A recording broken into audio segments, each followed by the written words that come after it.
Hello, everyone. I'm Myrza Sison, and welcome to Join Lang Nang Join, where I can help you explore how you can keep saying yes to life so you can enjoy all the great experiences it can offer and live the life you want to live. So, who am I? The who ang Miss Myrza. I'm a former magazine and website editor, editorial director, former model, former computer programmer, at kung ano pang former, from sales girl to movie extra to script writer to backup dancer for a fitness show. I'm not a life coach, but I think I've lived a very interesting life. So there's a lot that I learned about life that I think can help everyone kahit papano. So hello to everyone here. Hello to Porky Pig, my love Porky Pig. It's Jim, Rodra singer. Thank you everyone for joining. I really, really appreciate your being here. What are we gonna learn today? We are gonna learn 10 steps to living the life you want. And this is based on my life. O, di ba? Baka isipin nyo, kapal naman. Anong K niya? Anong K niya? Para turuan kami how to live our lives. Well, I'm not a life coach and um, I don't profess to know everything, but hindi ko siya pinag-aralan, pero yung buhay ko lang ang pwede kong i-share. Porky Pig said, follow the host, share, and drop some VJs. Nako, Porky Pig, I love you talaga. Thank you so much. Please follow me. I will flash my follow me information. Ayan. Follow me at Myrza Sison. I know it's hard to spell, Myrzasison. But if you follow me, hindi kayo magsisisi kasi I promise you will learn so much from me. Parang ang weird ng pagka-orange ko. Ayan. I think actress lang ako. Medyo nagpa-fluctuate yung light, but never mind. Hello to Brioth Fiel. Hello, hello, hello. So happy you're here. Porky Pig is my cheerleader and I love her so much. I want to meet her someday. Thank you for the halo-halo. Okay, maybe we can start. Oh, before we start pala, meron akong request for all of you. Meron ba kayong notebook? Kung pwede, maghanap kayo ng notebook tsaka ballpen kasi promise, kailangan nyo ng notebook. You know, studies show that writing things down sticks more to our brain and can help us make sense of our thoughts. And marami tayong i-make sense of our thoughts. So, I'll give you a few seconds to grab a notebook. Pwedeng paper, pero sana notebook para masulatan nyo yung mga next few pages. User 7470127 said halo-halo, said hi, and followed me. I love you. Okay, notebooks ready? Ready? Get set, go. Number 1. Here is the first step to living the life you want based on what I learned about my life. Okay, number 1. Think very hard about the kind of life you want and write it down in detail. Dream big. What does it mean? Di ba minsan we live life day by day na lang, gising sa umaga, kain, pupu, bihes, punta sa work. In this case, punta sa computer, work, kain, tulog, repeat. Minsan, we go through the motions and parang regular rhythm or routine lang siya without really thinking about the kind of life we want to live. Tamo, tignan mo yung nangyari nung last year. Kakaulit nung cycle na yon. Gising sa umaga, kain, pupu, sulat, work, bihes, tulog, repeat.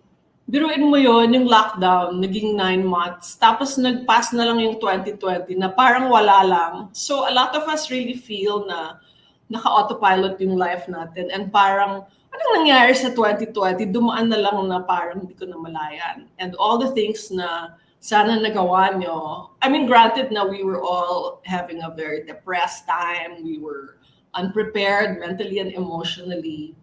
If we live life with more intention and with a little bit more planning, we can really live the life we want. I'm not saying na nagawa ko siya perfectly, na plinano ko yung buhay ko perfectly at na-execute ko siya perfectly. But I do remember that I did have a sort of intention and a plan. And so, thank you to Stephanie Jane for sharing this live. And Pepano said, true. So, if you think hard about the kind of life you want, write it down in detail and don't be afraid to dream big. I mean, there's so many examples of people who dreamed so big na kahit na pinagtawanan sila ng mga tao or kahit na parang impossible mangyari, nagawa nila, di ba? Hindi tayo nagkukulang sa mga kwento ng for example, janitor na nag-night school sa law school at nag-aral siya ng nag-aral hanggang naging abogado siya. Di ba? Mga ganyan. Or um, so many impossible things, mga disabled na naka-climb ng mountain, di ba? Hindi nagkukulang ng examples about dreaming big and being able to follow your dream. But it just takes the willingness to be intentional about it and really thinking hard about it. So when I say think hard about it, how do you break it down, di ba? It's nice to dream about our dream life or wish na lang, di ba? Like we follow so many celebrities or famous people on social media and then we keep wishing, sana ganun din yung buhay ko, sana ganun. And we keep wishing for shortcuts, sana makapangasawa ka ng mayaman para mayaman na lang ako. Or sana manalo ka ng lotto without even thinking of well, sana nga. I mean, wish natin yung lahat, di ba? But how many naman will achieve that? And even those who do get lucky and win the lotto or marry well and they think it's a solution to all their problems, hindi rin yun nangyayari. So how do we break it down? Here is the breakdown. Okay, these are the aspects of our lives. You have career, relationship, money, health, fitness, personal growth. I don't know kung may naiwan pa ako. But really, write this down in your notebook. Ayan. Career, black. Relationship, money, health, fitness. Personal growth, which is mental, physical, emotional. When we say health, include mental health and physical health. Di ba? For example, career. Anong klaseng career ang gusto nyo? Or anong klaseng work ang gusto nyo na magiging happy kayo? And when I say live the life you want, I mean a happy life, right? And not just the life that maybe your parents planned for you or the life that you think you ought to live because this is what society is telling you. So write it really down and map it out. What kind of relationship do you want to have? Do you want, for example, a boyfriend or girlfriend who will worship you? Maraming nag-wish niya, di ba? I just want a guy who will worship the ground I walk on and treat me like a queen and treat me like a goddess. Na in real life naman, medyo hindi ganun yung real life. Kahit sa Instagram, parang ganun, di ba? But maybe you want a relationship of equals, a relationship with a person who loves you, respects you, supports you, and is your equal in every aspect. What kind of money do you want? Do you want to be so rich na hindi ka na mag-iisip, or do you want to be comfortable lang? Do you want to never be out of money? Kung lagi kayong kapos na laging kulang yung pera. You want to be more comfortable na laging may pera kung may kailangan. Or if you're sick of, like, I can't ever afford anything, lagi lang akong nangungutang. What do you want your financial life to be? Like, really map it out and think about it. Or when it comes to health, di ba? Are you always tired or puyat or weak, or like hindi mo man lang mabuhat yung groceries dahil lalampa-lampa ka? Maybe you wanna improve in that respect. Or katawan, di ba? What kind of body do you want? Hindi naman lahat gusto ng six-pack like we see in celebrities. And it's really also kind of impossible but achievable, but it entails a lot of work. Like, really figure out, gusto mo lang ba makapag-tuck in? Like right now at my age, last year I had abs. This year gusto ko lang makapag-tuck in kasi yung nag-gain ko na COVID-15 buiset. Parang lahat ng pants ko, dahil di tayo nagpa-pants, di ba? Kahit shorts lang sa bahay, nag-garter pa. Lahat ng pants ko hindi naman kasya. So sa ngayon, gusto ko lang makapag-tuck in. Or kailangan ba talaga magkaroon ng six-pack abs? Kailangan ba talaga maging size 0? Baka naman happy naman tayo na yung katamtaman lamang? Or gusto lang ba natin wag mahirapang maglakad or gumalaw? Really think about the kind of body you want, the kind of financial status you want, the kind of relationship you want, or career. Sulat niyo yan lahat, break it down. Okay? And then, number 2 is, think very, very hard about the kind of life that you don't want. Minsan, pag hindi natin iniisip yung what we don't want, before we know it, nangyayari na sa atin. And nangyayari to sa akin. Kasi, my mom, ito nang sharing. Yung mga napagdaanan ng mom ko sa relationship niya, gusto ko sana hindi mangyari sa akin. Nung namulat na ako, ito nang sharing, lagot na ako sa mommy ko dahil malalaman niya na sinishare ko sa'yo ang mga secret niya. So, teka na-distract ako. Meme Conarco just followed me and user 7471322. Thank you for following me. Where was I? Okay. So I vowed nung bata ako that I will not be like her relationship-wise. Pero hindi ko masyadong pinag-isipan at pinagplanuhan. At yung mga ayaw kong mangyari sa akin na nangyari sa kanya, nangyari. Kasi naka-autopilot nga ako. So, hindi ko naisip masyado. At marami akong mga pinagdaanang relationship challenges na hindi ko siya nilagay dun sa don'ts. So, like I said earlier, if inisip mo yung mga do's na gusto niyo for career, relationship, money, health, fitness, personal growth, isipin niyo rin yung mga don't. Like, anong ayaw niyong trabaho or career, di ba? Like, for some, ayaw nila ng trabaho na walang work-life balance, di ba? Ayaw nila nung nakatira na sa office at wala nang buhay other than office at nagpapakamatay sila sa trabaho. Pero yung returns, baka hindi masyadong fulfilling. Meron namang iba na gustong-gusto nilang mag-work at magpakamatay sa work na ganun din ako dati. Actually, because I was escaping from a relationship. So, isipin niyo rin kung ano. Pero okay yung returns, di ba? Isipin niyo rin what kind of relationship ang ayaw niyo. Hello, Meme Conarco. Hi, thank you for following me. Isipin niyo rin ano ang ayaw niyong relationship, di ba? I mean, nakikita niyo naman yon sa parents natin or sa friends natin. Ano yung ayaw niyo sa isang boyfriend, for example. Pero yung reasonable naman, di ba? Kung bawa, ayaw mo yung shape ng toes, medyo mahirap na nga maghanap, lalo pa yung ganun kapihikan. Pero bawa sa ugali, ano yung ayaw nyo? Ayaw nyo yung babaero, ayaw nyo yung sinungaling, ayaw nyo ng walang direction sa buhay. Ilagay nyo rin yung mga don'ts. Hindi naman sa nagiging choosy kayo or picky, pero you just want to have a clear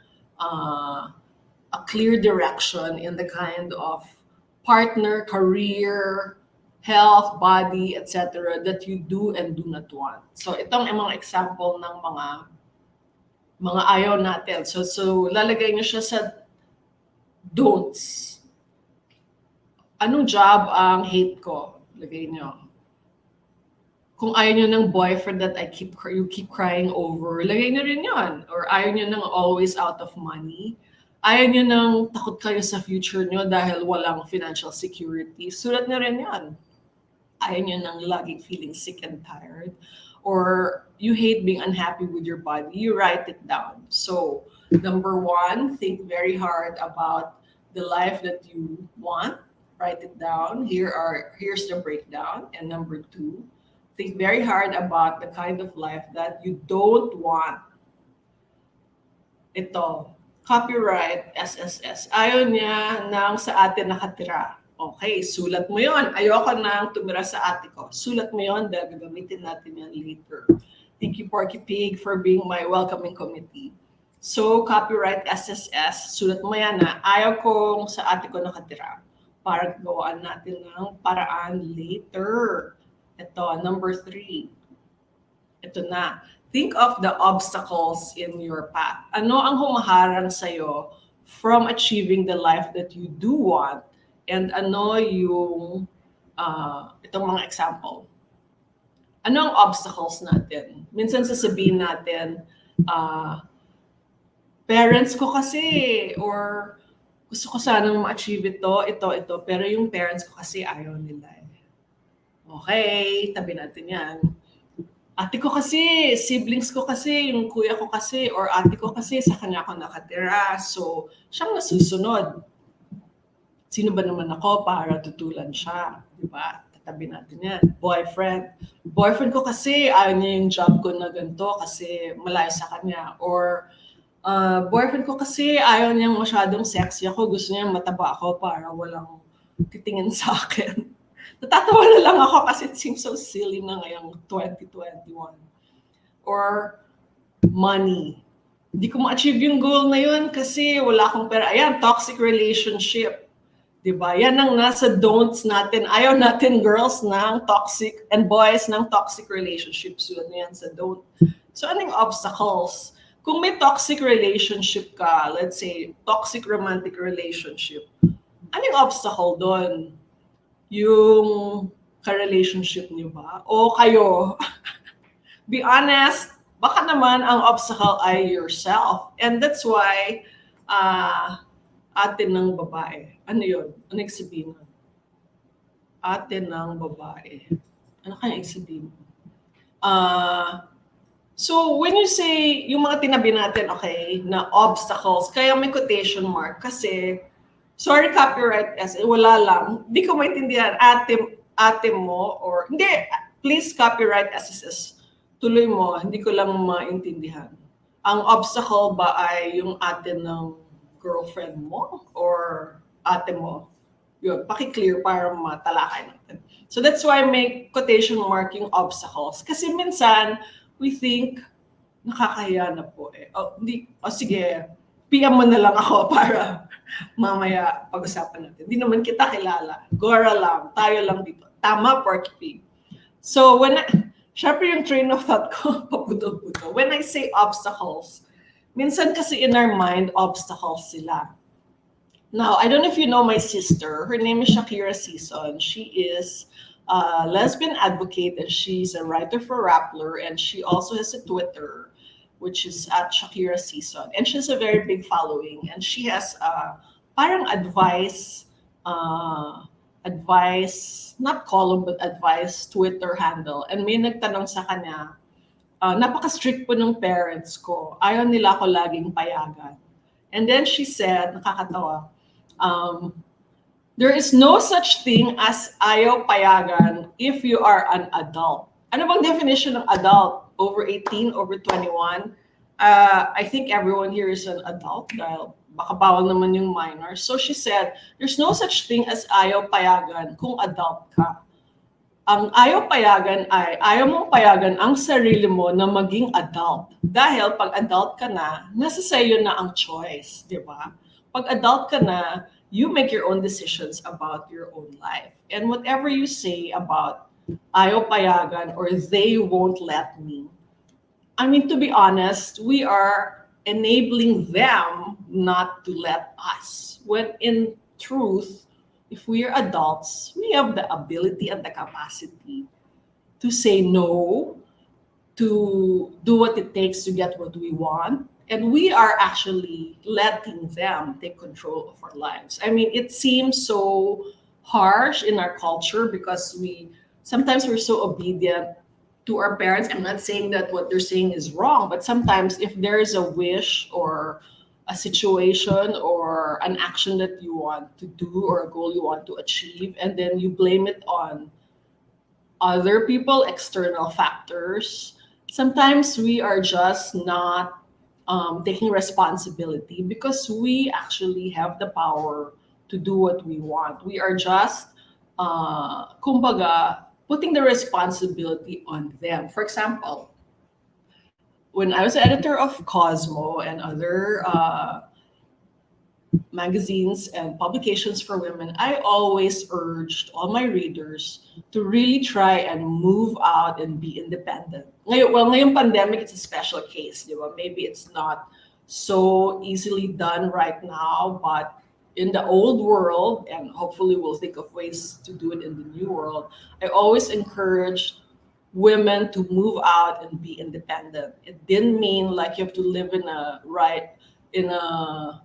fabulous condominium or whatever, but just move out and be independent. In my own case, I was a computer programmer. That was my first job. I worked in SGV and company, and I moved out at the age of 20 to be a bed spacer somewhere near in the Makati area. I still remember the street, J. Victor Street, and I paid 300 pesos a month to be on the upper bunk bed in a bed spacer in Makati. And I paid 300 pesos. Kasi napaka-firm ng belief ko na I wanted to be independent. And mind you, we lived in a very comfortable and big house in Parañaque where may mga maid, di ba, hatid sundo ng car, lahat ng comforts nandun. Pero pinilit ko mag-move out kasi gusto ko ma-experience ang pagiging independent. So some women will say, gusto ko mag-move out or maging independent, pero ayaw ko payagan ng parents ko. So if you look at the irony of that statement, gusto mong maging independent pero ayaw kang payagan. So that's not true independence, di ba? If you want to be independent, you fight for your independence. So minsan, isipin talaga natin, ayaw ba nila or ayaw mo lang, di ba? Sila ba yung may kasalanan? Or ayaw mo lang ipaglaban? It's not comfortable, di ba? Like, alam ko may mga maraming adult children na pag nag-move out sila, magwawala yung magulang, magagalit. Well, it's up to you. I'm not forcing everyone to move out and be independent, but I'm just saying that it's a great experience. It's really character forming. Plus, you will have the ability to decide on many small decisions in your daily life and really do what you want because you're financially independent. You answer to no one but yourself.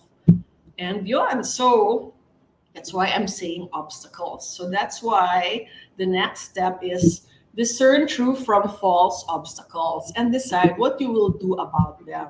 So for example, marami kang dreams and then a boyfriend or a girlfriend is preventing you from achieving those dreams. Gusto mong gawin pero ayaw nila. Baka magalit sila. I mean, if they really love you and your growth and happiness are important to them, why should they get in your way, di ba? What are you going to do about it? Either negotiate, or talk about it with the person na ayaw.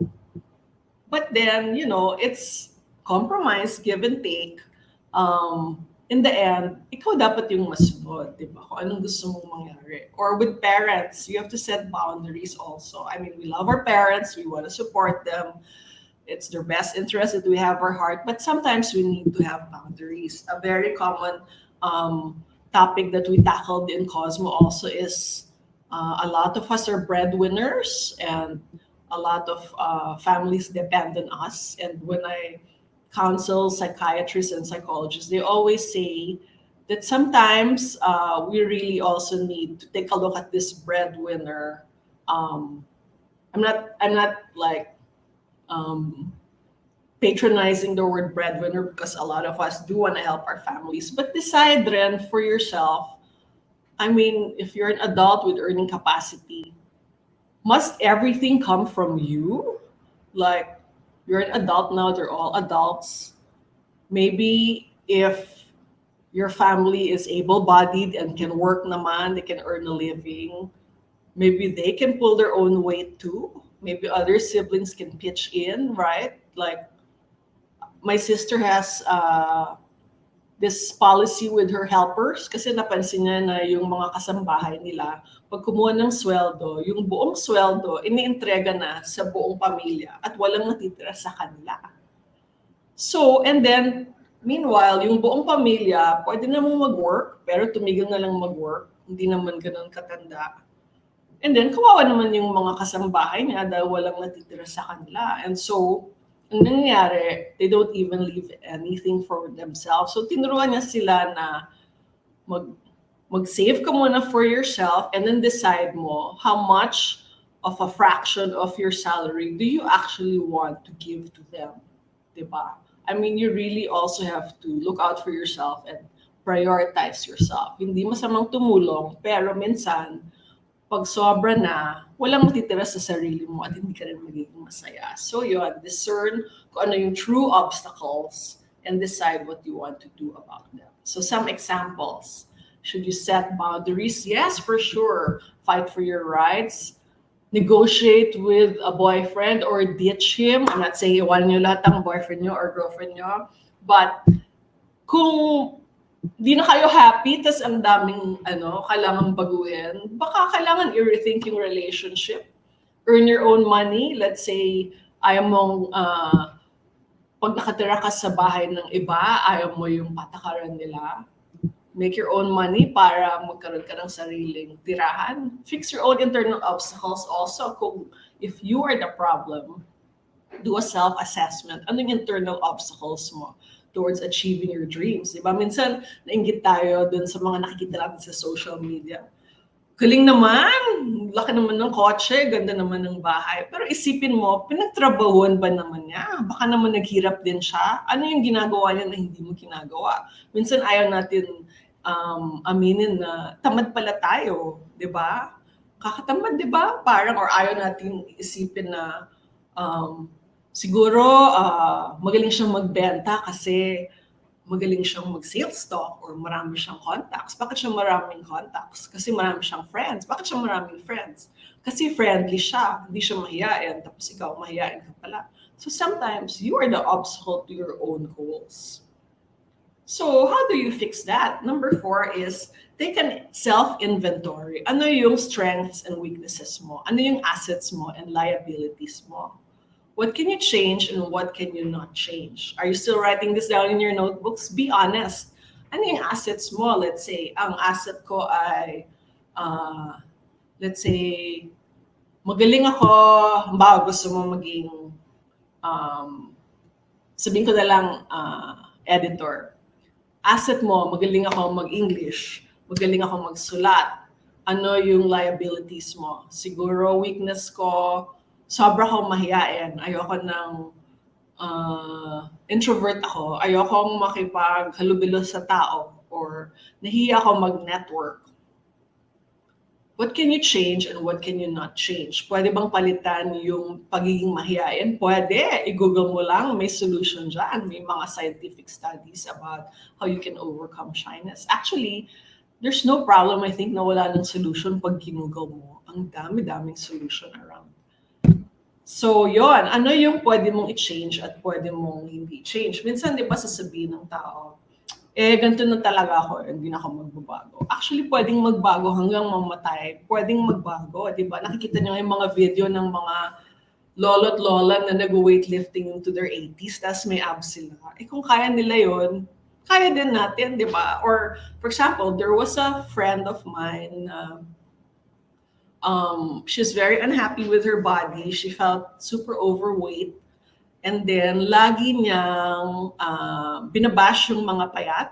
I mean, harap-harapan, lagi niyang tinutukso yung mga nakabikini or pag may sexy, kinakansyawan niya. Pero actually, unhappy lang pala siya sa katawan niya. I'm not saying mas maganda yung katawan ng isa than her, but she herself was not happy with her body. So, she said something, I think, one day like, nagawa ko na ngang lahat, pero ganito pa rin ako. And then yung isang friend namin sabi, nagawa mo na ng lahat, nakita ko yung kinain mo kanina eh. So, parang nasampal siya, galit na galit siya. And then sabi niya, hindi naman ako pwedeng mag-workout. And then I said, bakit? Di ba sa condo niyo may gym? Oo. Di ba sa condo niyo may pool? Oo. O pwede kang mag-gym, pwede kang mag-swimming, sabi niya. Kasi maagang pasok natin yung gym. Pag alis ko for work, sarado pa. Pag uwi ko, sarado na. Magsasarado yung gym ng condo. Or di mag-swimming ka. Ayoko. Parang dami niyang dahilan. Ayaw lang niya, di ba? Ayaw lang niya to get out of her comfort zone. To do what it takes. So you discern, di ba? Take a self-inventory. Totoo bang hindi mo pwedeng baguhin? Or baka pwede naman. Be very honest with yourself. Ayan. I-change ang jowa char. Pwede rin yun. I'm not saying you should all change, but at least if there is something that you don't like, pwedeng pag-usapan with each other, di ba? How you can get along better or how you can actually find the support that you don't get, probably, pwedeng pag-usapan. And then kung ayaw mag-budge, pwedeng palitan. Inom lang ako. Thank you to KY Yes Mama, Andrea Olga Borja for following me. Thank you so much. Okay, to continue.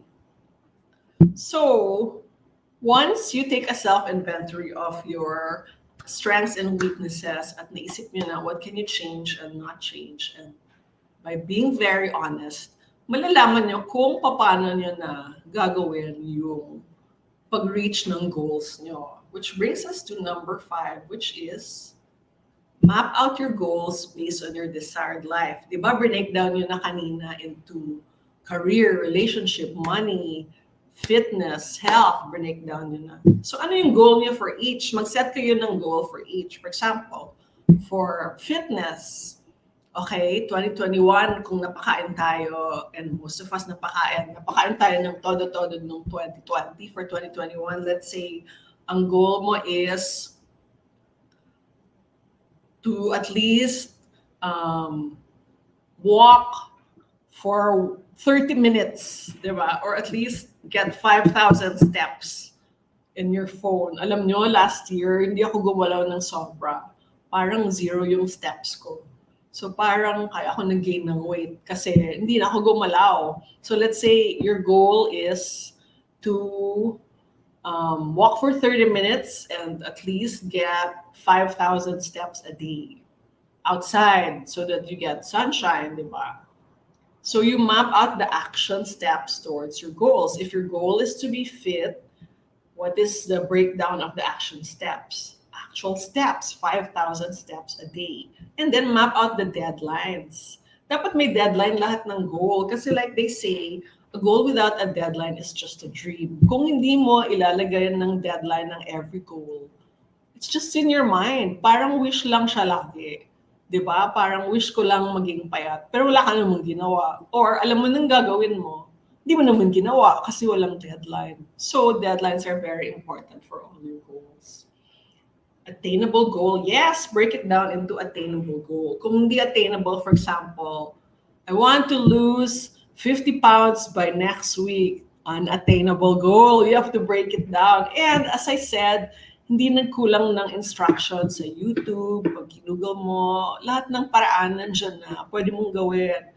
If your reason is pera, ang daming free na video, ang daming free na article, ang daming free na downloadable PDF kung ano man. Influencers are also giving tips, nasa atin na yung pag-execute. So any questions so far? Thank you to user, puro number, ano ba yung mga number niyan for following me? All the users with all the numbers for following me. Porky Pig, do you have a question so far? Or your friends? So let's just recapitulate para... Ayan, they haven't changed username. Yan ba yung automatic username? Akala ko may nostalgic significance yung number. So, okay, recapitulate. Think very hard about the kind of life that you want and write it down in detail. Dream big. Do not be afraid to dream big. Break it down. Career, relationship, money, health, fitness, personal growth. Think very hard about the kind of life that you don't want. Write it down in detail. Ayaw niyong maging mahirap ever, sulat niyo yun. Ayaw niyong maging battered wife ever, sulat niyo yun. Ayaw niyong maging kinakaliwang wife ever, sulat niyo yun para may warning sign kayo.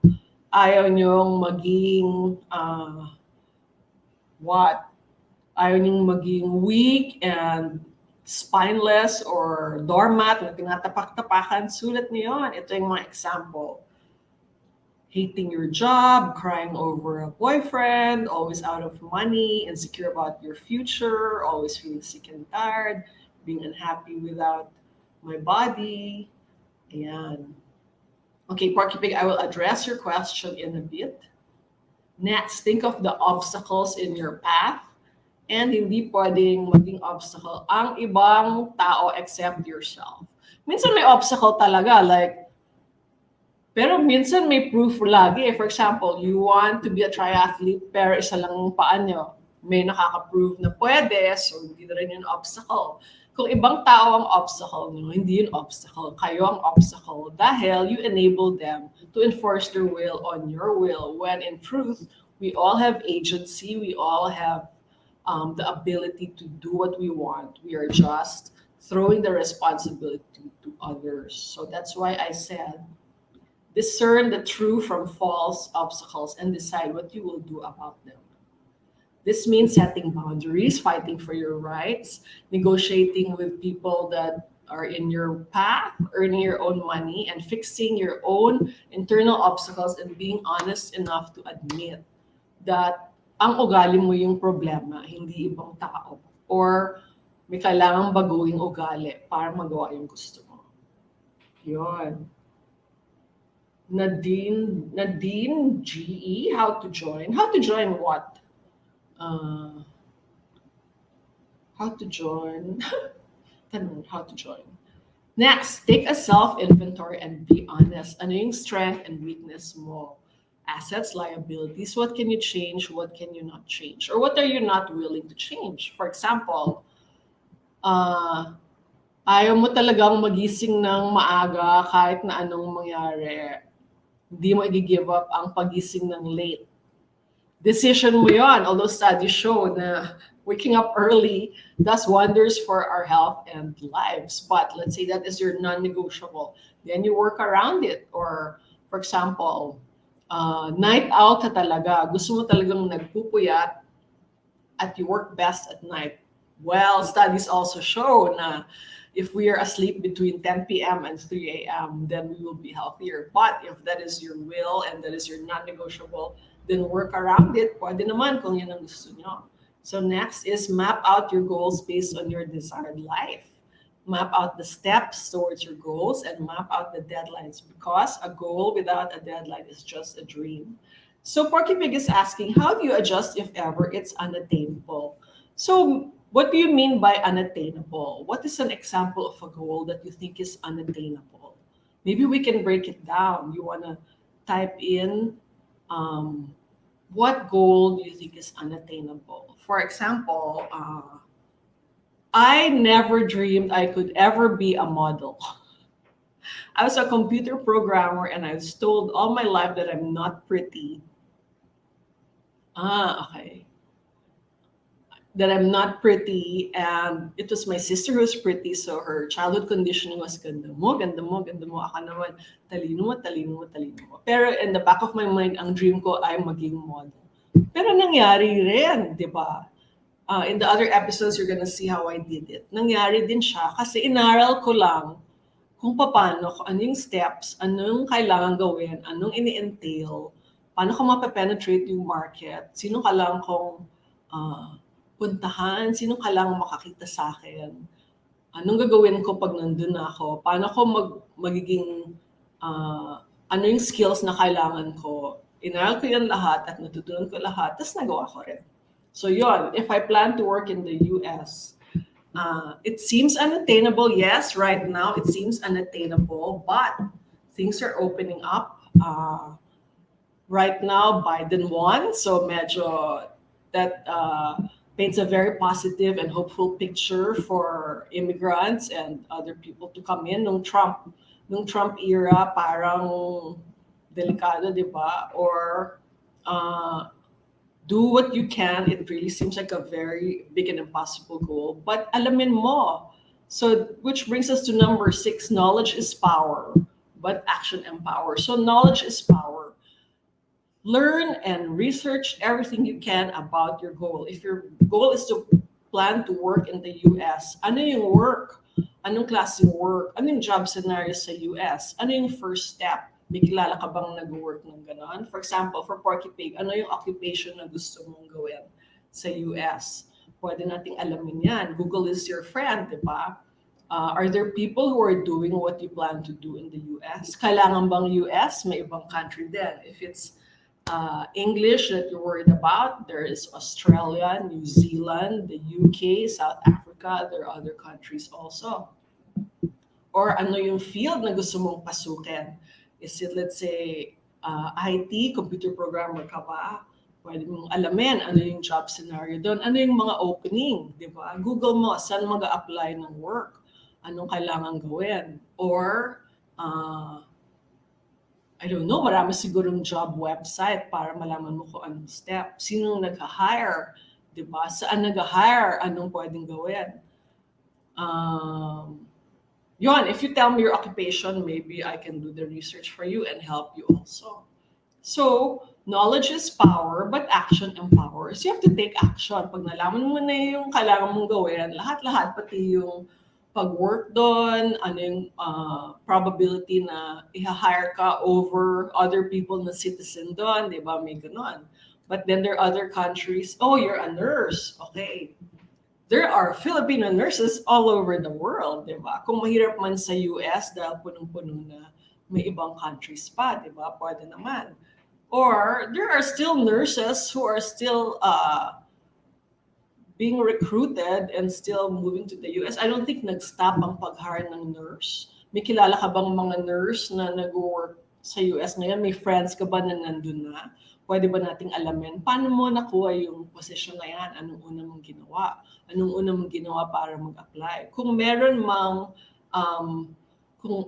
which brings us to the next.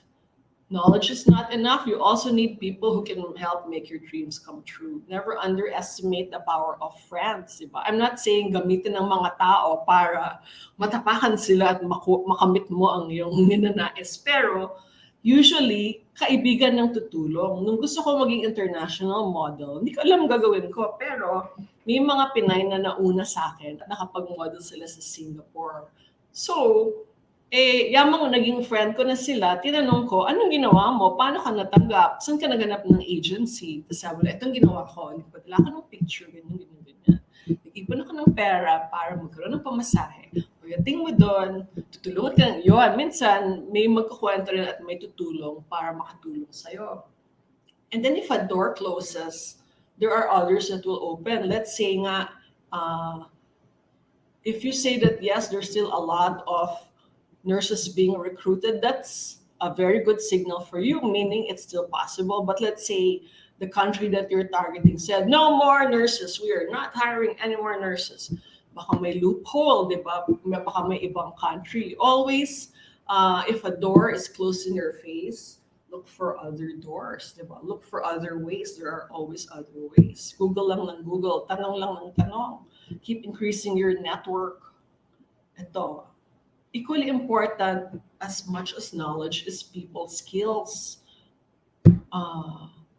It's not always the pinakamagaling in one field na nagsasucceed. Di ba minsan, ang tali-talino ng bata, ang galing-galing niya, pero hindi siya umasenso dahil, dun lang siya sa lungga niya at wala na siyang kinausap, takot siya sa tao, hindi siya nag-network, wala siyang people skills, wala siyang connections. So, nalipasan na siya. People skills are very important. Hindi rin yung tinuturo sa school. Minsan, like for example, napansin ko rin sa aking 25 career in publishing, yun, diskarte, importante. Hindi ko ang pinakamagaling na writer, ang naging pinakamagaling na editor. Hindi rin kasi kailangan ng diskarte, kailangan ng may kakilala lagi, di ba? Kailangan ng may friend, di ba? Let's say, for journalism, if you're a good journalist, you have very good contacts because you know who to call or who is the person that can help you, for example, research about this subject or gain access to subject you want to interview. You need connections and your contacts are your treasure. So people skills are so important, networking, connections. Hindi naman porke nagne-network ka ay sosyalera ka na. Pero importante rin sosyal, di ba? Hindi naman lahat ng pag-sosyal or networking ay fakery because you really need contacts, connections, and friends. These are the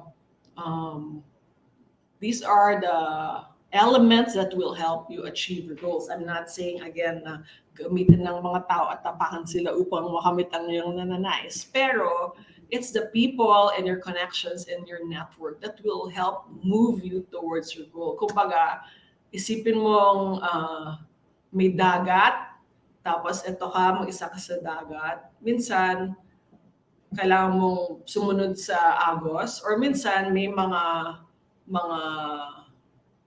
paano ba sabihin? Basta yung analogy ko, may mga tao na tutulong sa'yo para mapunta ka dun sa kailangan mong paroonan. Labo ng analogy. Okay. Next, be opportunistic. Hindi ko ibig sabihin na maging opportunistic in a bad way, diba? But always be sniffing around for opportunities. So, tuso. Anong sabihin ng tuso? Yung nananapak ng tao.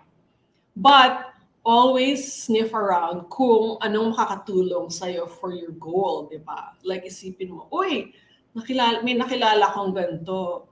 May kilala ka bang ganyan, di ba? There's always somebody or someone who knows someone or something that can lead somewhere that can help you. Ngayon ngang lockdown, di ba? We have no exposure to people. But the internet is your friend. Facebook is your friend. There's so many connections. If you're an introvert, it's perfect. You just need to send a PM. You don't need to make chikahan or, go out of your shell. It's so easy to just drop a line or drop a note.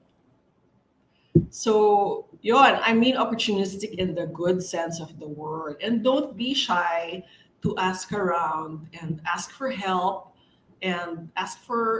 from people who might be able to help you, di ba? Karamihan sa atin, takot mag-approach. Hayaan naman ako magpatulong kasi baka anong isipin niya. Anong isipin niya? Isipin niya makapal ka. O ano ngayon? Okay lang. Rather than isipin na, anong mas okay? Hindi nila isipin na makapal ka or pero walang nangyari sa'yo. Or isipin nila na makapal ka pero may nangyari sa'yo. Di ba? I mean, I'm sure alam niyo naman i-distinguish ang confident and assertive versus garapal, di ba? Garapal na kung pangit na. I mean, people are always willing to help. So I also put here, also want to help. Look for ways to help others as well. Because giving trumps taking. Hindi naman kung opportunistic ka, take advantage ka lang ng take advantage, di ba? Gusto mo rin tulungan yung iba. So help them also, di ba? How can I help you the way you help me? Because tulungan, di ba? In the end, maaalala ng mga tao na natulungan mo sila. So kailangan, mabait ka rin. So there is a saying that luck is when preparation meets opportunity. Hindi lahat ng taong swerte lang. Minsan, prepared sila para sa goal nila. And nagkaroon ng opportunity. Ayan na, tatawid mo ngayon doon. Kaya dapat nag-aamoy lagi ng opportunity. Which leads us to always keep preparing. Prepare yourself always for the next big thing. Always improve yourself. That's what I call sharpening the saw, di ba? At any given moment, how am I improving para makamit yung goals ko? But compete only against yourself. Do not compare yourself to others. And never stop learning and never stop adapting to the times. Like last year was a great example in adapting to the times. Let's say, gusto mong ngang mag-work as a nurse abroad, pero last year nagkaroon ng mga roadblocks or drawbacks, di ba? Medyo nagunaw yung hospital and medical world dahil sa pandemic, di ba? Maybe this is the chance for you to improve yourself as much as you can in other aspects para pagdating ng time na mas madali nang ma-recruit abroad, handang-handa ka na. Like, sa sobra mong ginalingan yung sarili mo, by the time na i-hire ka, ikaw na yung pinakamagaling in whatever field that was, di ba? Let's say, mga ballet dancers na awa ko or mga performers, walang palabas, wala silang work. Pero hindi sila tumitigil mag-practice. By the time siguro bukas na yung mga theater, ang galing-galing na nila siguro kasi nag-practice sila. So use this time, especially the time of quarantine, to keep sharpening the saw, prepare yourself, take courses. There's so many free YouTube courses, or invest in knowledge, really read. Like Porky Pig, I know that You like to read and you communicate well, maybe this is an aspect that you can improve, because when it comes to, let's say, hiring nurses, between a nurse who can communicate well and speak well and is very good in English and can even write, and somebody who cannot, who do you think they will hire? It's the one who is better at another skill. So expand your roster of skills. Getting over shyness, you can use this time to get over your shyness, and I can actually help you. I actually have an episode called Overcoming Shyness, and yon, I'm very excited to help you about that. Kasi shy din ako noon, pero nagbago ang buhay ko nung bumili ako ng book called Shyness at hindi na ako naging shy. So tutulungan kita dyan. Hanap niyo rin po ako ng trabaho, Miss Lady. I wish pwede kitang hanapan ng trabaho, but if you review the steps, tayo ang agent of our own lives, di ba? I'll check that out. Okay, next. Factor in failure. And this one we all experienced last year. If you fall, get up again over and over. I don't know if any of you know Madonna. Maybe all of you are so young. You don't know the song of Madonna called Over and Over, where she said, you get up again over and over. So last year for everyone, 2020 was a fall. We all put our lives on hold, everything stopped. We factor, if you factor in failure and use the time that you're down to get better, you will learn from your failure. If you have a major fall like 2020, go back to step one. If you remember, and if you were taking notes, you know my step one, go back to step one and see again what you can do. And then repeat. So itong mga 10 steps na to, paulit-ulit lang. If you fail, and if you fail in a big way, go back to step one. Ano nga uling step one? Anybody remember? Anybody remember step one? Step one is think very hard about the kind of life that you want and write it down in detail. Dream big. And so I will actually end with step one because that is the whole point of our 10 steps. And just do step 1 to 10. Pero do it talaga ha, hindi yung nasa mind mo lang. You really have to write it down. And I promise you, if you do step 1 to 10 and you just keep repeating it and you're honest with yourself and you take a very honest inventory, there's no way you cannot achieve your goal. So, paano po magpa-number 2? Ano ibig sabihin nun? Paano maging number 2? Well, or ano yung number 2? Think hard about the life that you don't want. So after this stream, I will actually upload this video on YouTube. So follow me also there para mapanood nyo ang buong episode. And I will flash where you can follow me. Ayan, follow me everywhere. Kasi may number 8 na. Miss Lady, punta ka sa YouTube, i-upload ko siya by tonight, and then you can review steps 1 to 10. Yes, Miss Lady, nasa YouTube siya, steps 1 to 10, and for everyone else. Thank you, everyone. Oh my gosh, I have 1,050 diamonds. I hope you can send more. Did everybody learn something? I hope you all learned something and hindi pointless yung pagdadada ko dito. Ayan. Thank you, Porky Pig. I hope I helped you. Usap tayo later. PM mo lang ako. I can help you overcome your shyness.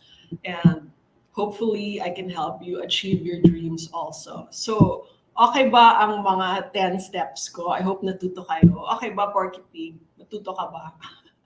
A lot of it, I know, alam na natin. Pero minsan, we just need to be reminded. We just need to be reminded to write it down, to break it down, and to know that any big dream we can break down. Anything that seems impossible, pwede natin gawin. Minsan, we don't get exactly what we want, but sometimes there's a variation of what we want, or sometimes we can pivot our goals and see there are things that maybe we didn't think we wanted, but pwede pala. Like, I never dreamed I would do a live stream like this and talk to my computer, but reach so many people. Porky Pig, it's like a life a wake-up call for me. Oh, I'm so happy what I've shared. It's life-changing po. Oh my God, life-changing talaga. Oh my God, exage ba yan? That is really my goal, to help change lives by helping them. Sorry, I'm really bothered by my bangs. By helping everyone achieve their own goals and change their own lives.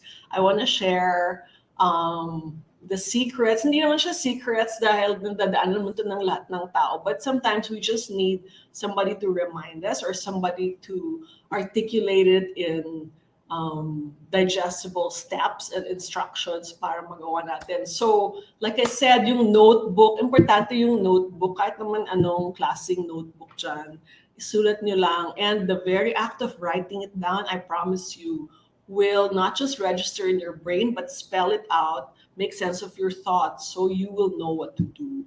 And for every excuse that you give to yourself about why a dream cannot be achieved, think of a counter reason why it can, di ba? Like I said earlier, kung ang excuse nyo ay yung parents, talaga, sila ba talaga? Bakit nagagawa ng iba? Wala namang parents, or 'di ba? Ganun din yung kalagayan nila. Or if your excuse is money, wala kang pera. Bakit yung iba nagawa nila, mas wala pa sila sa atin, pero nagawa nila? Kaya yon lahat.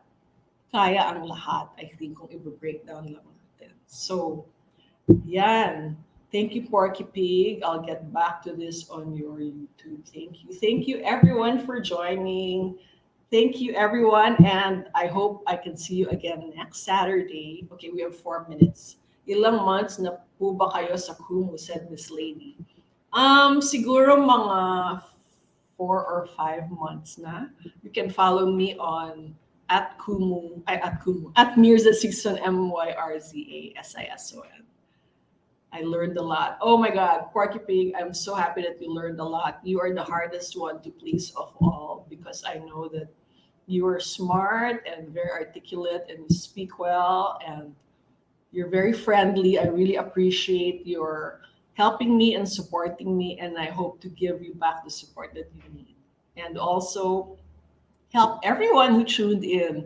I hope you can tell your friends about me, tell all the people that you know about my stream here, and to follow me, and follow me also in all the platforms that I'm flashing below, because I have so much knowledge to impart. I also interview guests that we can all learn from on my other platforms. I have other shows. There's TikTok. There is Ask Miss Mears, and there's Join Lang and Join. And I really, really appreciate your support. Porky Pig, yes, I'll tell them about your YouTube. Thank you so much, Porky Pig. And usap tayo later, and I hope we can really meet, because I really, really want to help you achieve your dreams. And I just want to let everyone know you can all achieve your dreams as well. Maybe there are just some temporary setbacks and temporary impediments because of the pandemic, but our dreams can be achieved. Maybe we just have to adjust, or maybe we just have to delay. But I think humans have proven throughout the history of humankind that they can achieve their goals. It's so exciting, actually, to achieve your goals. Yes, Miss Mears, it's such an honor to meet the Myrza Season Exage. Walang the. It's such an honor to meet the Porky Pig. I'm sure that's not your name. But yon, just PM me, and I hope I helped everyone. I hope I really helped everyone. So I will remove this tip and flashback. So, and that, ladies and gentlemen, is what I've learned, and I'm sharing the 10 steps for you to live the life that you want. And I'll see you next Saturday, 3 p.m. Thank you so much, everyone, for joining. Thank you to Miss Lady. Thank you, Porky Pig, and thank you, everyone. It's such a pleasure talking to all of you, and thank you for bearing with me. I'm sure you're all expert Kumu streamers. Ako nangangapa pa, kaya medyo awkward, pero I'm just biting the fear and summoning enough courage to talk to all of you kahit mali-mali. Go lang ng go, join lang ng join. Join lang ng join is my motto in life. And yon, thank you everyone. Join lang ng join. And I'll see you all very soon. Bye!